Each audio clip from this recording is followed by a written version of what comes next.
Okay, so I hope that what we talk about today will not presume too much knowledge of what we talked about yesterday.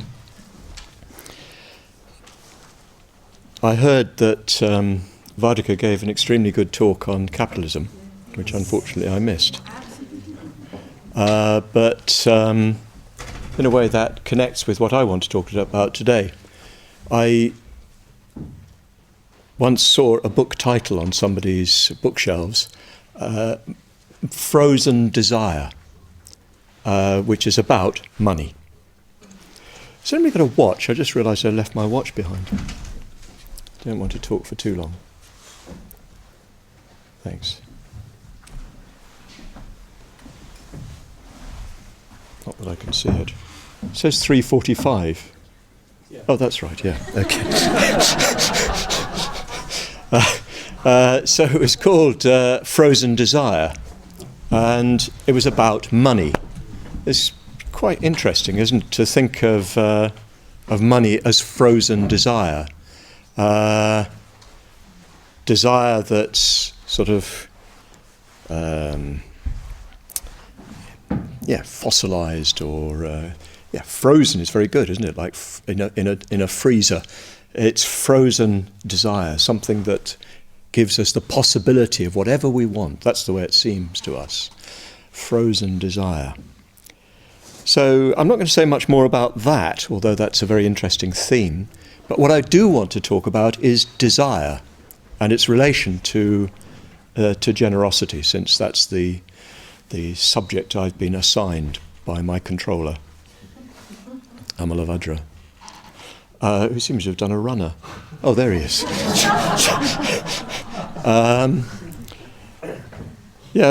The subject of desire has been on my mind a lot recently, and of course this is one of the things that I wanted to deal with in talking about eros and beauty, that Padmavajra and I wanted to deal with in talking about eros and beauty. Eros being a particular kind of desire. So thinking about desire, and especially during those talks, I came to think that we could think of the whole universe as desire. We could think of the whole universe as a manifestation of desire on different levels. And I especially thought of desire under the headings of the 5 niyamas. Now, I don't think I can take for granted that everybody here knows those, although probably some of you are very familiar with them. So I'll just take a moment to discuss those 5 niyamas and lay them out for you. You know that the Buddha himself taught that the principle of conditionality is the fundamental principle of reality, that reality is a field of conditioned arising. He taught that whatever arises in dependence on conditions, and that whatever arises in dependence on conditions will cease to arise once those conditions are removed. This is absolutely basic Buddhism. It's the principle of praticca samutpada, dependent arising. But the Pali Canon speaks of different kinds of conditioned relationships. It doesn't really systematize them very much. But later Theravada tradition in commentary did provide a systematized analysis of different kinds of conditionality. So we could say that conditionality is the universal law, that everything that arises in dependence on conditions. We can say that this fact, this law, is present in all our experience. But of course, conditioned relations, it's not merely that things arise in dependence on conditions, but that those conditioned relations exhibit certain regularities. I think that's the best way of thinking about it. We can see that given certain conditions, certain consequences will follow.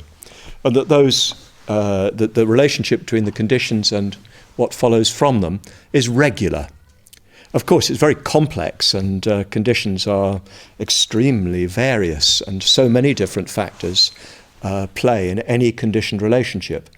But nonetheless, we can discern certain regularities.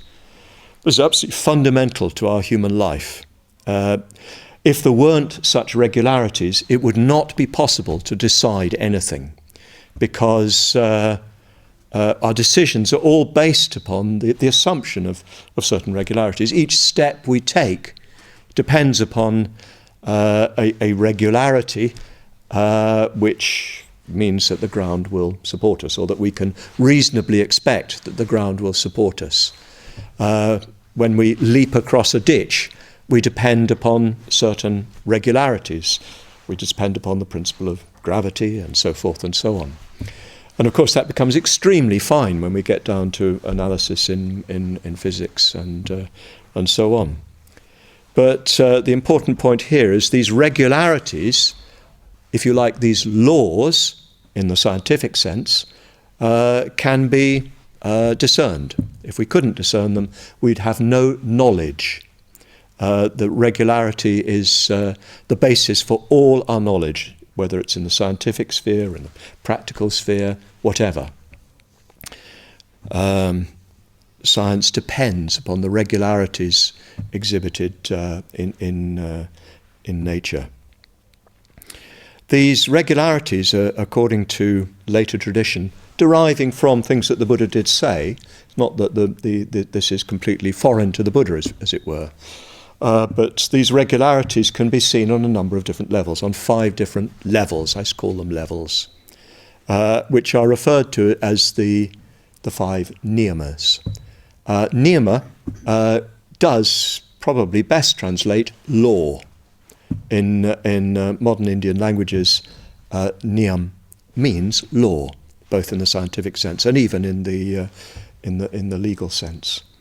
Of course, the translation law in English is problematic because it implies somebody who's giving the law. But really it's simply these naturally occurring regularities. Those are the niyamas. And the 5 niyamas are not really 5 laws, they're 5 filing cabinets full of laws, if you see what I mean. 5 drawers in a filing cabinet, which are full of particular kinds of regularity that objective observation will reveal. That when you look at the world, when you look at your experience within the world, you'll be able to gradually discern laws that govern those relations.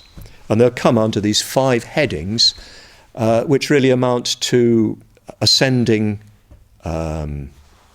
categories of complexity and even of unfoldment of something which we'll come to later.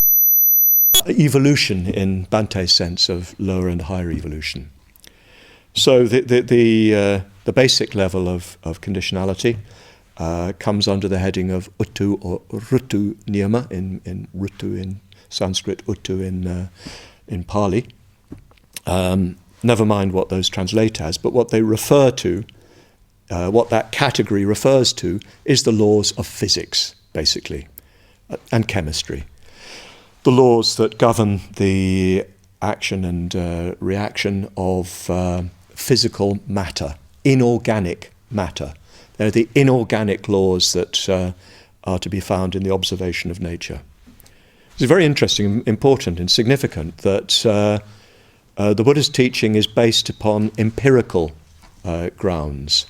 It's based upon a principle which can be discovered, which can be discerned, and which provides us with a basis for approaching our experience and relating past to present, present to future, on the basis of these regularities. So the lowest, the basic level of these regularities is that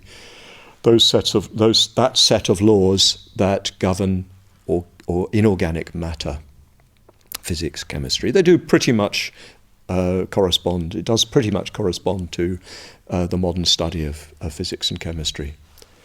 The next level is bija niyama. Bija means seed. It still does in modern Indian languages. So the bija niyama is the filing cabinet with all the laws that govern organic relations, organic matter under the heading of biology, botany, etc. It includes the laws of photosynthesis, for instance. It's to do with the respiration of the circulation of the blood and the transfer of the blood to the oxygen to. Oh, you know what I mean. I'm afraid I'm not much of a scientist. I was trained in philosophy, which means I know nothing. Bija Niyama covers all those laws that govern organic relationships that are to do with an organism's, the complex interaction of an organism, internal interaction in an organism that governs its survival, its development, and so on. Quite straightforward. Then, I'm sorry, if you could, it's distracting to me. Yeah. Sorry, just taking pictures of all the groups being asked to. If you could do it, I hate being photographed when I'm talking. I'll be out in seconds. Okay, I'll sit. I always stop people doing this. Sorry. You did. Doing your duty. Bija Niyama is, yes, these organic, these laws that govern organic relations. The next level is where the organism becomes sensitive, and where it enters not merely, it's not merely a sort of complex process of chemical and physical interactions which form an organized organic whole, is where that organized organic whole comes into a relationship of perception with the world around it. It's able to build a picture of the world around it and interact on that basis. This is called mano niyama. Mano here means mind, of course, but it means mind in the instinctive sense, mind as concerned with perception, with instinct, and so on. Of course, it can be extremely complex. For instance, the swallows are arriving in my barn, and they've come all the way from South Africa or wherever. Somehow they find their way to my barn. They've been seeking it all this time. Even more amazing, there's eels that occasionally find their way up my stream, looking for their spawning place, and which have come from the Sargasso Sea, up the rivers, up the lake, and so on. Extraordinary. So very complex behaviour, which is instinctive. In other words, it's not self-conscious. There's no formulated intention to come up my stream. At least they've never revealed it to me. And of course, these three levels are very much present in us. Our bodies stay on the ground because of gravity. They obey the laws of Uttu Niyama, Rutu Niyama. There's the organism is arranged for survival and has an organic integrity, which obeys the laws of Bija Niyama. And we also are instinctive. We do so much of what we do appears to us to be intentional, but is actually driven by instincts which are somehow embedded in us, to put it that way. So the next layer or level is karma niyama, which governs the relations that a self-conscious individual has with the world around them. So as soon as we become aware of ourselves, as soon as that mind, that instinctive mind, develops the capacity to form the idea of I, it enters into a new relationship with the world around it. And the relationship that it forms with the world around it is such that the nature of the impulses going out from the individual into the world determines the kind of response that comes back externally and determines the internal unfolding of that mind. It's very important. I think we so often talk about karma mainly in terms of the external feedback, which is there. That's an important part of it. But actually much more significant is the internal evolution. And it's, of course, the fundamental basis for so much of what we do in our Dhamma practice. You do the metta bhavana, and as a result of making that conscious effort, trying to get some will behind the idea of may they be well, may they be happy, may they progress, that eventually there's an internal evolution. The mind arises in a new way which is more elastic, more oriented towards the external world, has a more open relationship with the world around, so that it's less cut off, less fixed, less interned. So we completely depend upon karma niyama for our Dhamma life. It's the fundamental basis of it. Of course, it's not just for Dhamma life. Any good ethical or even psychological teaching will be working with karma niyama. And I think it's quite important for us that we do need to recognize quite a lot of our work is to do with karma niyama. Our work on ourselves is to do with karma niyama, but quite a lot of what we have to offer the world is at that level. For instance, a lot of the sort of mindfulness-based therapeutic approaches which are to do with addiction or stress or whatever are working with karma niyama. I'm not saying they're only working with that, they're primarily working with karma niyama, helping people to develop a greater self-awareness and an ability to use that self-awareness to interact with the world in a more productive way for self and for the world indeed.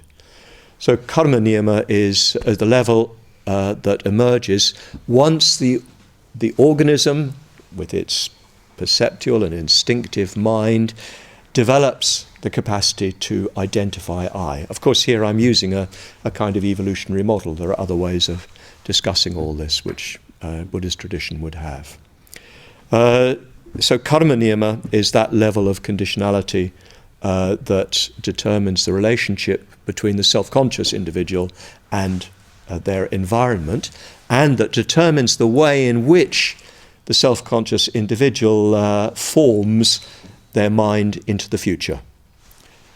Very, very important principle which underlies Buddhist ethics on the basic level, and underlies really the possibility of a healthy and fulfilled human life.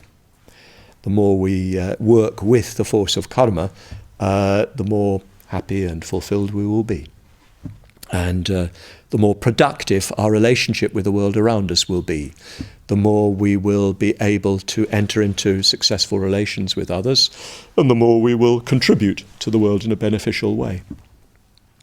But there's a fifth niyama, which is the most difficult to discuss, most difficult to unpack, which arises once we begin to significantly recognize that this constructed identity, I, is not ultimately real, that it is a construction. It's a useful one, a vital one, because it's that construction that enables us to act ethically, it's that construction that enables us to do the Maitri Bhavana, it's that construction that enables us to commit ourselves to the Dhamma life. But it is a construction. It's not ultimately real. And gradually, as we work with it, we will, if we work with it successfully, have a stronger and stronger sense of its constructed nature, of its relative nature. Useful, but not ultimately real, not part of the structure of reality. And What then arises, or what then we begin to experience working through us, is another kind of conditionality. In a sense, that kind of conditionality is sort of pulling on us all the time. But it's only once we begin to significantly get out of the way that it can begin to unfold within us. And this is, of course, the Dhamma Niyama. Very significant indeed. The Dharma Niyama is the heading for processes that unfold within us spontaneously, naturally, when we get out of the way. When we create the right conditions through our conscious efforts, something unfolds within us. So we begin to have motivations that don't seem to be our motivations. We can't exactly say, I did that, or I willed that. You don't at the same time say, I didn't want that. It's not like sort of being controlled by aliens or anything like that. It's felt as one's own will, but one's own will subordinated to something that is beyond oneself. Somebody mentioned yesterday the experience that Bhante had on December the 6th, 1956, when he arrived in Nagpur to discover that Dr. Ambedkar, the great leader into Buddhism of so many very poor and marginalized Indians, had died. And this complete consternation. 6 weeks after conversion, millions of people left without a leader. And Bhante describes his own activity during that time, how he just immediately did what needed to be done. He got people to organize a condolence ceremony with hundreds of thousands of people attending. I know people who were there. He then, over the next few days, hardly slept, just going from slum area to slum area, talking about Dr. Ambedkar, mourning with them, and then reassuring them that Dr. Ambedkar may be dead physically, so to speak, but he lives on in you, and he's already given you what you need. You can take the movement forward. It's in your hands, and you have got the strength. Dr. Ambedkar's given you what you need. And people have told me that it's widely considered that if Bhante had not been there, people would have been so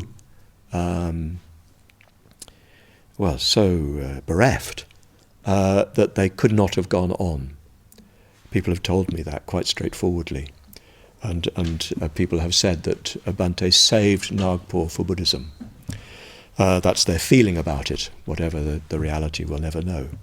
But the most extraordinary thing about it, after he left Nagpur, Bhante wrote to a friend saying that his whole experience during that time was quite strange.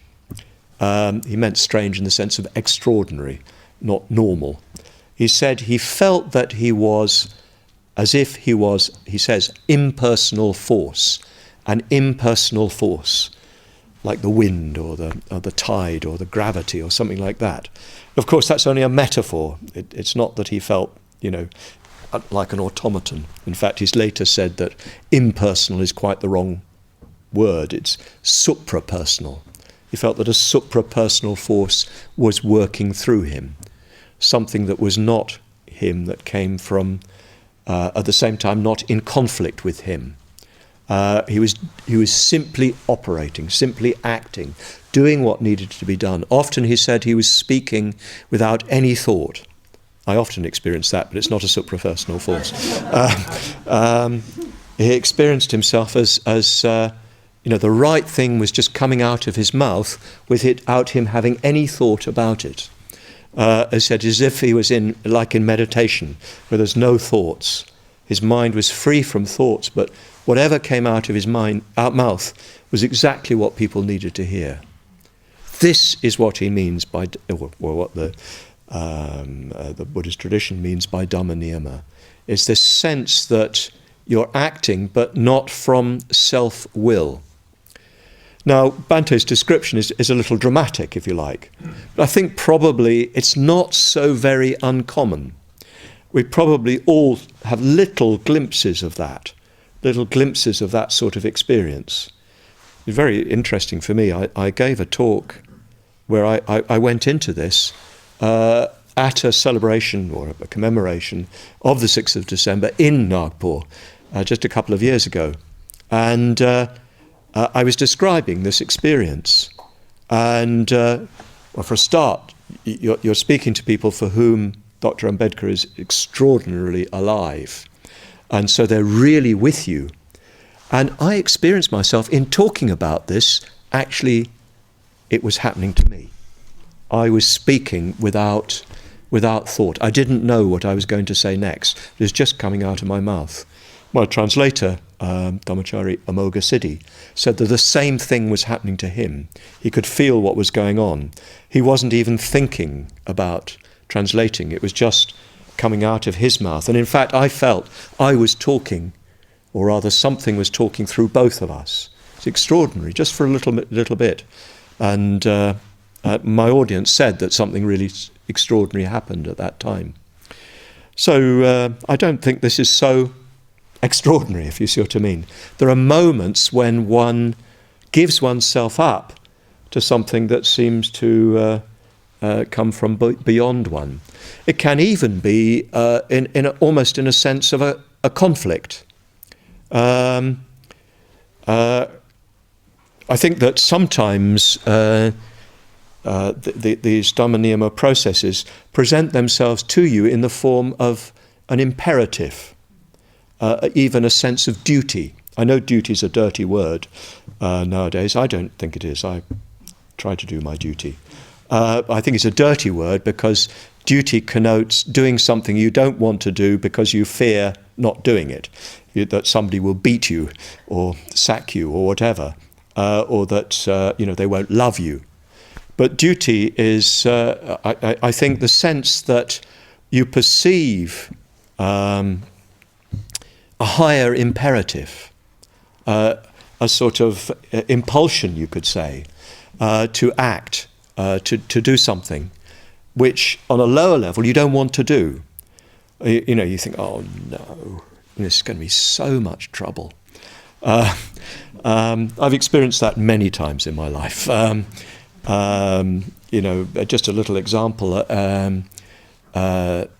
Suvadra was leading the men's ordination process in India, and then became quite seriously ill, had quite serious physical problems, which meant that it would have been a short life if he'd remained in India. So he had to leave. And I remember hearing the news. Well, in fact, I said, we were in a conversation. I said, well, you're clearly going to have to leave. And I remember this terrible sense of, oh no, I know what this means. I'm going to have to do that. And it's not just a sort of rational sense, because it's sort of a sense of a force almost that one doesn't want to give into, because it means you're going to have a lot of hassle, and you're going to get blamed, you're going to get this, you're going to get that, and your quiet life in the Welsh mountains is going to be disrupted severely. It's true, but at the same time, you know this is something you cannot avoid, because it's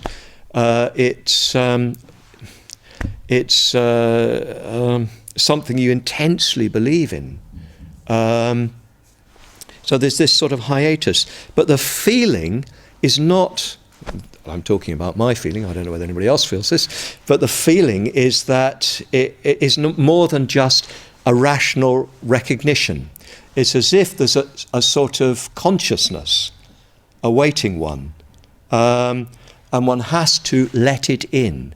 And I remember in the course of a discussion with Chandrashil and some other public preceptors, I remember sort of keeping it away from me and then letting it in, letting it take me over. So I hope these sort of illustrate a little bit what I mean by these Dhamma Niyama forces. They're not just something you experience in meditation. There's something you experience in the midst of life. This sense that there's something to be done, which, of course, once you align yourself with it, you're completely carried by it. You're sustained by it, and you're willingly sustained by it. Once you've given up the struggle to ignore it, so to speak, your higher duty.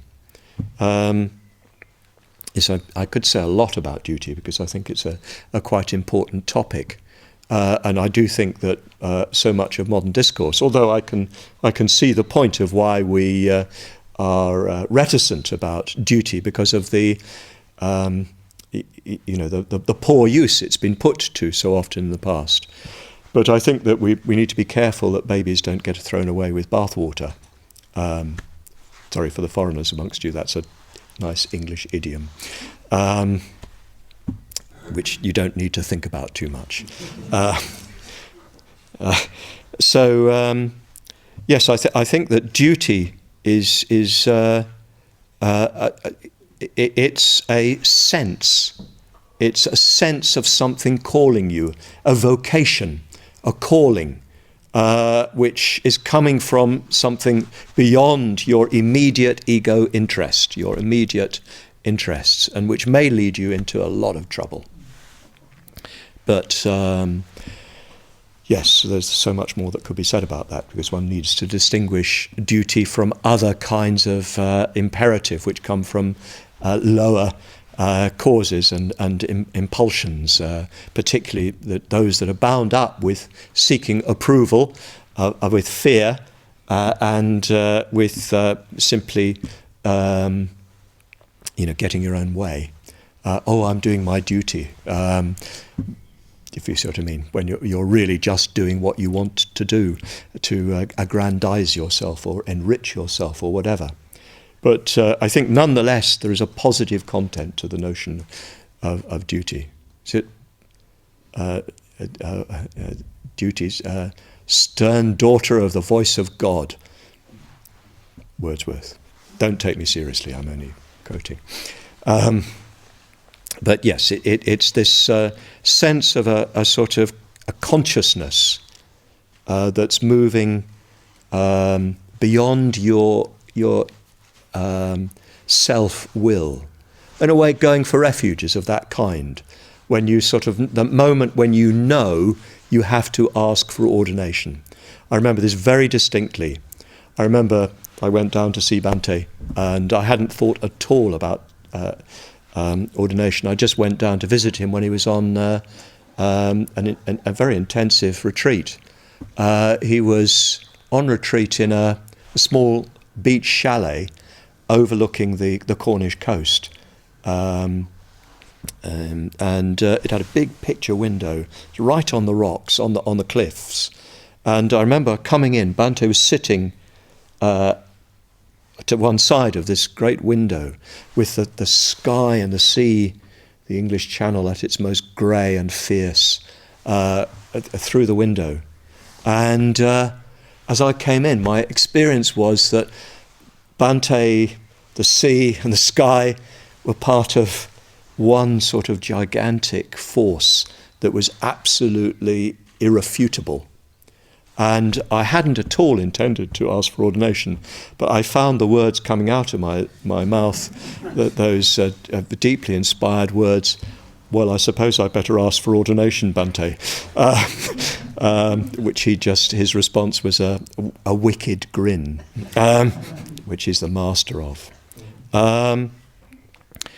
So it was sort of like something greater than me that called me to do something that in a way as me I hadn't thought of. So Dhamma Niyama processes, I think, we can make them very exalted, and they're all to do with lights in the sky and Buddhas and Bodhisattvas and so on. And they are to do with all of that, but they present themselves to us in that sort of way, when you feel that something is working in you that you know is not you in your normal sense of yourself, that is working through you. I think you experience this sometimes in creative activity, in the writing of a poem or the painting of a painting. If at its most successful, you're giving yourself up to some creative process that is more than you. But a lot of the work of the artist is you get out of the way, not to have an idea of what you're doing, and then you're most likely to really create. The more you try to manipulate what you're doing, the more it will be distorted and won't happen. So, what was I going to talk about? Oh yeah, desire and the 5 niyamas. And I've already sort of, to some extent, given my punchline away. But you could say that the Dharma niyam, the niyamas are talking about the relationship between one state and the next. They're talking about the way in which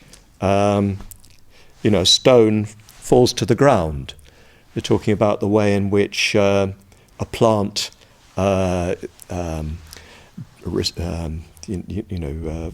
takes in light and uses it to form energy. You're talking about the way in which an animal knows how to hunt, knows how to find its nest, and so on. And you can carry that through to the other niyamas. So you're talking about the relationship between one state and the next. And the one state seems to sort of kind of desire the next state. Of course, at the lower level of the lower niyamas, you're using desire as a metaphor. It's not literally that they desire. But the force of gravity that we see in the physical world is the sort of is the lower manifestation of what we experience as a longing for something on one level or another.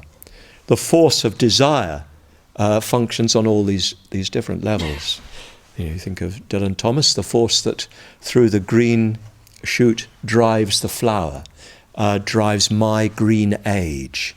So what you see in nature, the forces that you see manifest in nature, find their conscious expression in our own desires.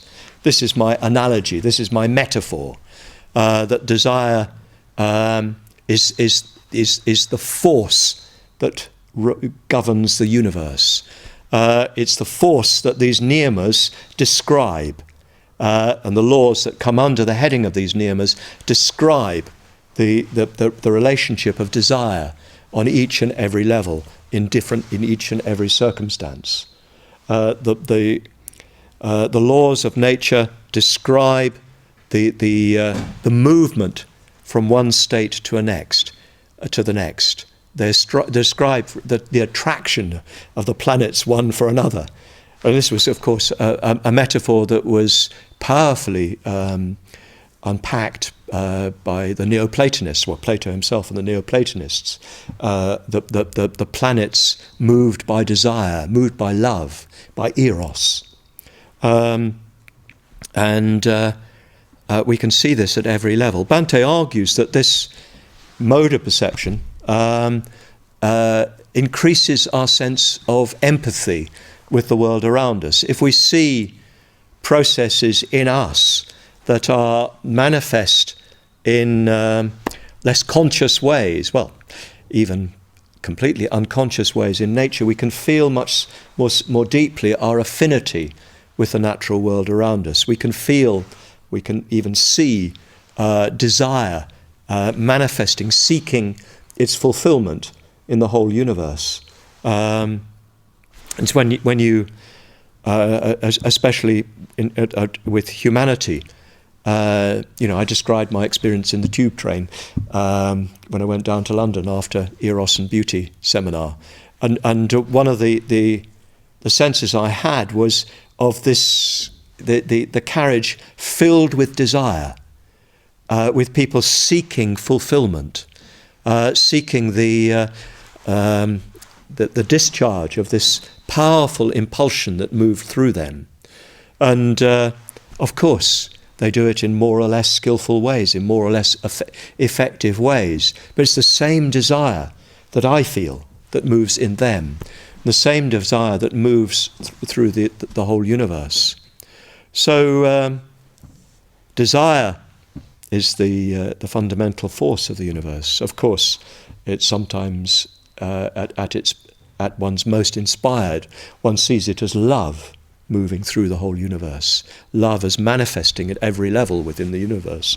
Everything seeking its fulfillment, its complete fulfillment, discharge in its highest possible manifestation. It's the force that drives evolution. Of course, I'm speaking poetically, metaphorically, but only just. Do you see what I mean? The metaphor is relatable to our actual experience and our observation. So, how does this all relate to giving? I can't remember now. Just seemed like a good idea at the time. Anyway, of course, there's desire which manifests at every level of reality in physics and chemistry and biology and so forth, manifests in us as karma. And karma works in two different ways. It works or rather the desire rather works in us in two different ways. It works to protect, solidify, validate our sense of I. Desire works to create solidity for I by including in one's ego identity, one's constructed identity, what seems to make it more solid and firm, what seems to grant it greater security, greater permanence. It works to reject whatever seems to threaten and undermine and eat away at our ego identity. And it seeks to ignore, to push away whatever it seems that we can safely ignore and thereby make ourselves secure. So it works in that way. But it also works to go beyond self. Initially, that going beyond self takes place in the context of self. So that, for instance, we do metta, we develop metta in the hope that we will feel happier, we will feel better. And that not the vain hope, the hope that can be fulfilled. Sometimes we do this simply spontaneously. We realize that friendliness, friendship, is good for us. We feel good when we're friendly. And most commonly people work with karma in that way. They don't know what they're doing. It's because karma is a fact. So you just naturally work with it. If you're intelligent, if you're sensitive, if you're emotionally intelligent, as they say, you recognize that if you work to develop friendly relations, you feel better. Life goes smoother. If you give, if you don't hold on to things, if you let them go, you realize that not only do you feel happier, but strangely, things sort of come back to you. Strangely, once you enter into a relationship of generosity with the world around you, the world seems to flow more readily with you, so to speak. Of course, one can't do that and expect immediate return. It's not a penny in the slot machine business, but unfortunately. But if you really become attuned, you attune yourself by generosity, you find the world is much more plastic, much more pliable, much more responsive to you. You enter into a different kind of relationship with the world in which the world flows backwards and forwards with you. Other people respond to you. If you're a generous person, people will like you and they will help you. They will trust you. They will work with you. So karma, desire, so to speak, at the level of karma, has these two different movements. One which is defensive, and consolidating, and one of which is generous, is loving, which enters into a more positive relationship with the world around, so that it begins to work with you. You're still connected with self. You're still based on self. You're to some extent doing it because of self, because you get reward, because you get a positive feedback. That's the basis for Dhamma life. To begin with, you're doing it for me. Unless, there's a very strong inspiration coming from another dimension. At least a lot of one's motivation is healthily selfish. And one of the wonderful things about the Buddha Dhamma, when I first encountered the Buddha Dhamma, I found the metta bhavana, where you start by developing metta for yourself, a shock. Because I thought religion was about non-self, as it were. And what I'd read about Buddhism seemed to suggest that. So you sit down and you think positively about yourself. You develop positive intentions towards yourself. I remember Bhante, when he taught that the first time in my hearing, he's sort of stressing how important this was and how you couldn't develop other kinds of love unless you had this. So desire here is still egoistic, but it's desire which is turned in an outward direction. The desire does not immediately circle back to self. Yes, it goes out to the other and back to self, if you see what I mean. But it does go out. It's not about gathering in. It's not about defending. It's about moving outwards, and as a basis for a healthier self-experience. And this movement, of course, then forms the basis for beginning to experience what goes beyond self. Because you've turned the current of your desire outwards, so that you enter into a loving and generous relationship with the world around you, which primarily means people around one. It's all very well to, love sheep, but anyway, we won't get into sheep. There's lots of complaints about me talking about sheep in my talks. People are, of course, the primary environment for our desire. So we turn the current of our desire, or rather we change the current of our desire, so it ceases to be simply about acquiring people or rejecting people for us. It becomes concerned with the recognition of others, as ends in themselves, as existing in their own right, and of identifying with them as having the same love of self as one has oneself.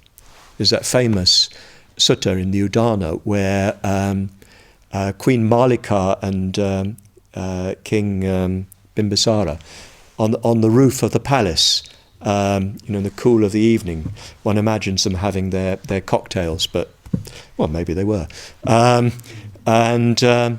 Malika, the queen, turns to the king and says, "Do you know, I've had a big realization."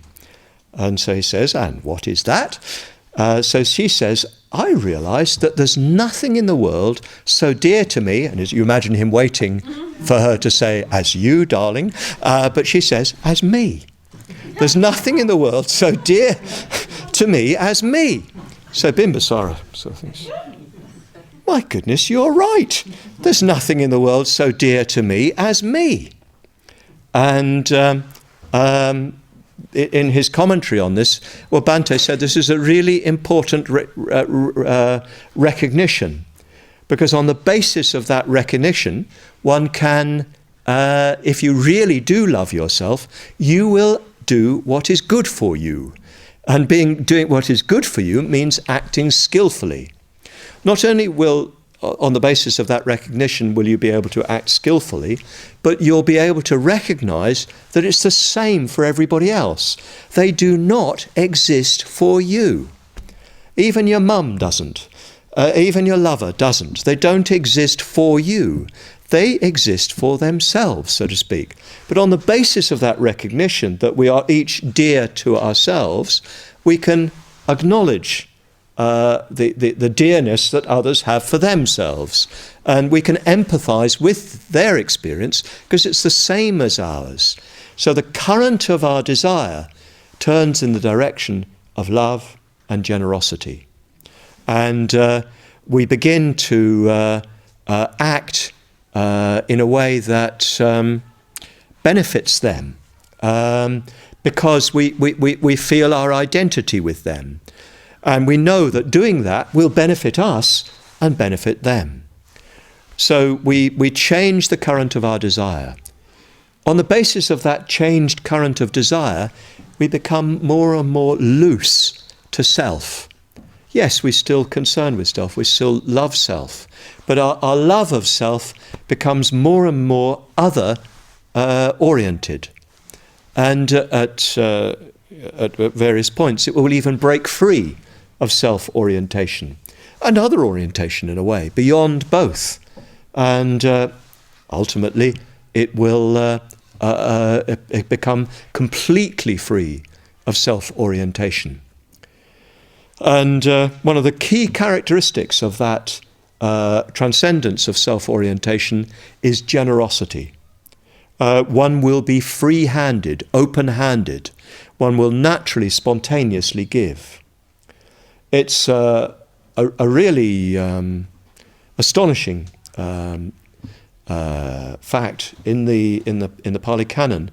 The Buddha gives a very famous mirror of the Dhamma. Do you know this? Have you come across this in the Pali Canon? Got a feeling I talked about this yesterday, but probably didn't. But the Buddha is with Ananda, and they're on the final journey, which leads to Kushinagara and his parinirvana.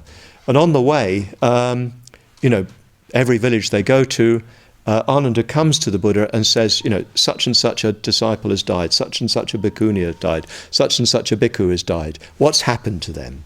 So the Buddha says, you imagine, slightly tapping his finger, says, well, he's a stream entrant, she's a once returner, etc. And after a while he says to Ananda, look, Ananda, so many people are dying all the time. If I'm to give you a sort of a judgment on what's happened to each and every one of them, it will be wearisome to me.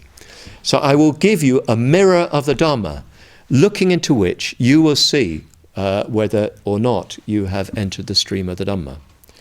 And that mirror of the Dhamma consists in 4 things. First of all, that you're able to say with complete conviction, very powerful word, and it's not just conviction, it's sort of complete delighted conviction. It's something like that. Joyfully you're able to affirm, iti piso bhagava arahang. You're able to affirm, svakato bhagavata, etc. Supatipanho. In other words, the main verses of the Triratna Vandana. You're able to assert your complete confidence in the Buddha, Dhamma and Sangha in these terms, without a trace of doubt in one's mind, with great delight, great joy. You're able to assert this, affirm this. It's interesting, isn't it, that the sign of a stream entrant, and the first signs of stream entrant, are complete confidence, complete faith in the Buddha, Dhamma and Sangha. And it's a serene faith. It's sometimes translated as serene faith, serene confidence. It gives you great relief, great peace. The 4th characteristic is perfect in morality. This is said to mean that it's not that you don't have unskillful motivations arising within you, because until once non-returnership, you've still got greed and hatred within you, and delusion. But as soon as those impulses arise within you, and as soon as they manifest in some action, you know what you've done and you fully confess it. So the characteristic of a stream entrant from this point of view is someone who is so ethically sensitive, they're not yet able to prevent these unskillful motivations arising within them. But as soon as they do, they confess them. But in the canon, there are a number of places where an alternative is given to this fourth one. Wait for it. It's in the Sotapatti Sanyutta of Samyutta Nikaya. There's a whole section which is about stream entry. And in this section, at times, that fourfold list is given again and again. But at times, in a few places, the fourth one is substituted for perfect in generosity. A stream entrant is perfect in generosity. A stream entrant has no clinging. Mamankara has been broken as much as ahankara. Perhaps there's a sort of, oh, I don't want to give that. As soon as that comes, you give. Perhaps at times there's a sort of clinging on to something, but as soon as that happens, it's becomes conscious and is broken. The stream entrant is, according to this analysis, is characterized by complete generosity, just always giving what is needed, never holding on, never hoarding, never mean, always generous. So as one changes the current of one's desire so that it moves outwards towards the other, and thereby becomes more and more loving and generous, more and more full of metta and generosity, also, of course, of awareness, of a willingness to face the facts of things, one becomes more and more spontaneously generous. And as that generosity becomes completely native to one, one enters the stream. So generosity is a very, very important topic indeed, and I hope that by looking at desire and looking at the way in which desire works, and gradually aligning oneself with a desire which is not one's own, a desire that works through one, the desire of that manifests under the heading of the Dhamma Niyama, one simply becomes, generosity becomes completely spontaneous, unpremeditated. It just happens. And this is the ultimate significance of our practice of dana. To begin with, it's a practice. We do it deliberately in order to change the current, just as we deliberately practice shila in order to change the current. Just we deliberately cultivate metta to change the current of karmic desire. But ultimately that generosity becomes increasingly to do with a responsiveness to the world around us, on the basis of self, but an interaction self to self, a loving and generous interaction self to self. But beyond that, it becomes simply completely selfless, unpremeditated, spontaneous generosity. Thank you. I hope that was clear enough, and I hope that it's given you some structure for thinking about these things, and perhaps little new structures, always extending, aren't we, our interpretations. But if there are any questions, I'm happy to take some for a little while, and then I'll hand over to what's his face, Amalavajra. Yes. Question of understanding. Maybe I didn't get that right. Did you say earlier that the processes of one niyama have the desire to enter into the next? Yes, I didn't exactly say that, but I probably should have. If you see what I mean. If you had said it, I would have asked why did you say that, because I wouldn't have understood it. Yes. Here, of course, one needs to be careful because one's using a metaphor, and in no sense does biology seek to become psychology, or physics seek to become biology, or only in a poetic and metaphorical sense does it seek to do so. But I'm here following points that Bhante made in the discussions that I had with him led up to my paper on revering and relying on the Dhamma. He said that what you actually observe is that there is at each level a sort of pressure to the next level. Of course, it's not irreversible, so that the the soup of chemicals in the warm seas sort of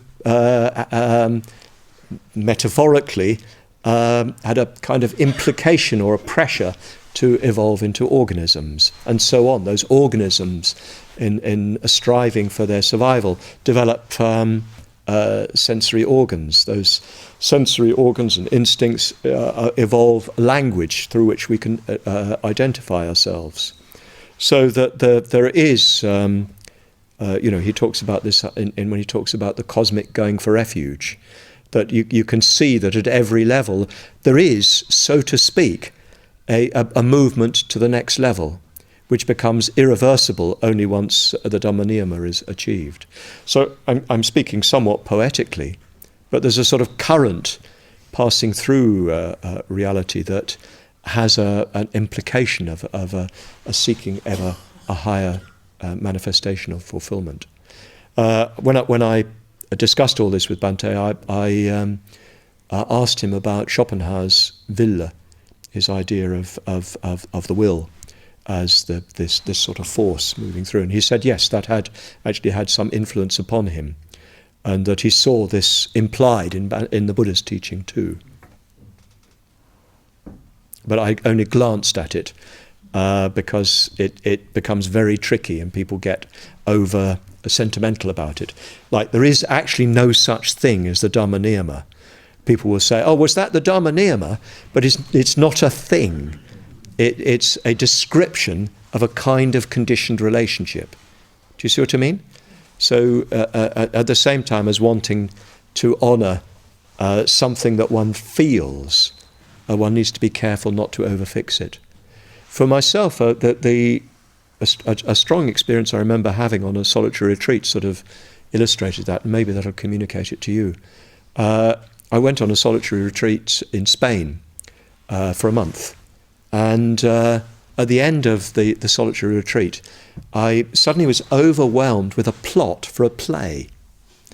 And I was only a few days from the end of my retreat, so I'd been suppressing such impulses before because they're just a way of stopping meditating and facing the horrible reality of things.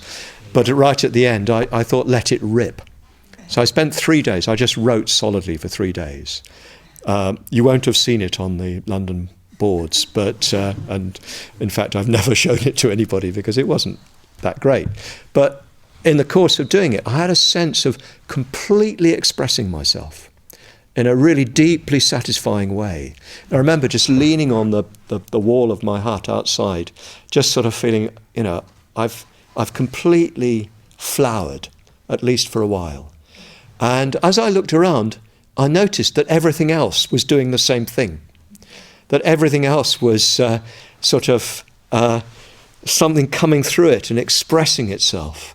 And that everything I was seeing was the expression of a sort of force that moved through me to create this play, and that was the same force as in everything else. So maybe that's the most I can say. Don't take me too literally, but don't dismiss me as too metaphorical. I'm talking about something that can only be touched on metaphorically, but that is nonetheless a reality. Whew, blimey. Yeah. You mentioned there healthy selfishness. Yeah. Maybe you could expand on that a little bit. What that means. In the organism. Well, you both are quite happy with yourself, and you do not regard your desires and your desire for happiness and well-being to be problematic. You're quite happy to say, I want this, I want that, and that I want to be happy. I want to fulfill myself. I want food, drink, sex, etc. It's okay. But at the same time, it's intelligent. So your healthy self-interest is also not narcissistic. It's not just all referred back to yourself.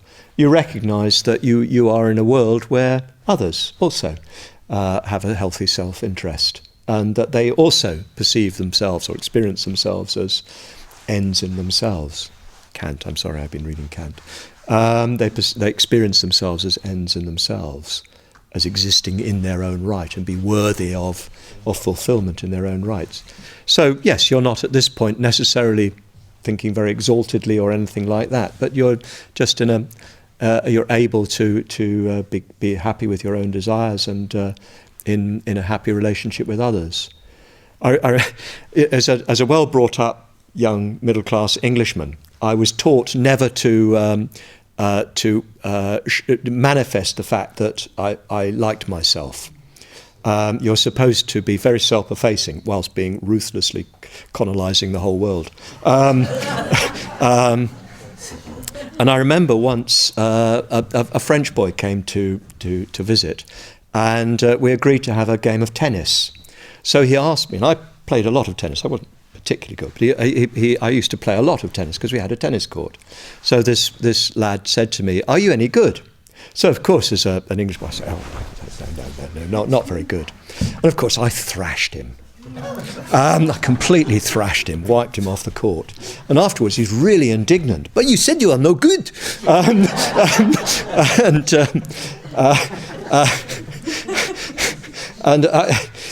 To me, it's as if one's educated not to have a healthy sense of not to be able to say in all modesty, I play quite a lot, and I'm not bad. I'm not Wimbledon standard, but I'm not bad. I can bash a ball. Do you know what I mean? You're sort of educated not to do that, to be self-effacing. And one doesn't want to go to the other extreme of saying, "Yes, I'm actually really rather brilliant," when you're not. It's being sort of realistic and being quite happy to admit you've got desires, and that those are all right. They're healthy, they're normal, that sort of thing. A lot more one could say. But that's presumably what Malika was saying. She's a healthy woman, and she's not sort of never had any kind of Catholic upbringing, or worse still, Lutheran upbringing, or whatever. She's healthy. What Bhante said, pagan. We've all got to be healthy pagans, where you're in contact with the natural forces within you. You're in contact with the niyamas, the lower niyamas within you, and you're at ease with them. And at the same time, of course, you're in a healthy relationship with them. In other words, you don't try to build on them the conquest of the whole universe.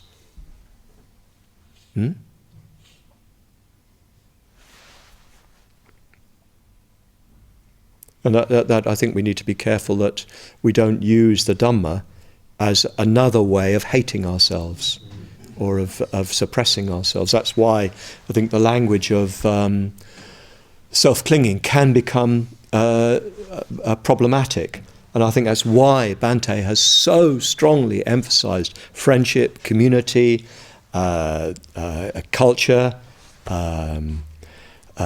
positive activity, and so on. Because I think otherwise, even the idea of non-selfhood can become terribly oppressive and suppressive. Sorry. I was wondering, it's another topic. Okay. I was wondering, in terms of the first niyama, the physics, how it fits together with the quantum physics. Yeah. Because as far as I know, Sure. a neuron is either Sure. particle or it's an energy. Wave, Yeah. and it depends if somebody observes it or not. So Yeah. I'm afraid I'm not qualified to discuss that any further. I should have tried discussing it then, shouldn't I? I could have blinded you with false science. I had some discussion with Jnana Vacha at the LBC about this. He's a physicist, and he thought there was some interesting discussion there. But also had a discussion with Manjuvadra, who's a physicist, who thought that it's arguable that there was a sixth niyama, which would have been the quantum niyama, so to speak. But I'm really completely unqualified. So I think you could say, in principle, there's no reason why one should not extend these conditioned relationships into new fields. Whether one puts them under those headings or not, I don't know. But I know the merest. I know what you're talking about, but I know no further than that. But no reason why one shouldn't extend. It's not holy law, this. Do you know what I mean? It's not the Buddha, or rather the commentator saying, thou shalt believe that there are 5 niyamas and only 5 niyamas. It's just think of it like this. And the important point there are regularities, and those regularities are on more and more complex levels, if complex is quite the right word. More and more full manifestations of the possibilities of reality. There's an interesting idea.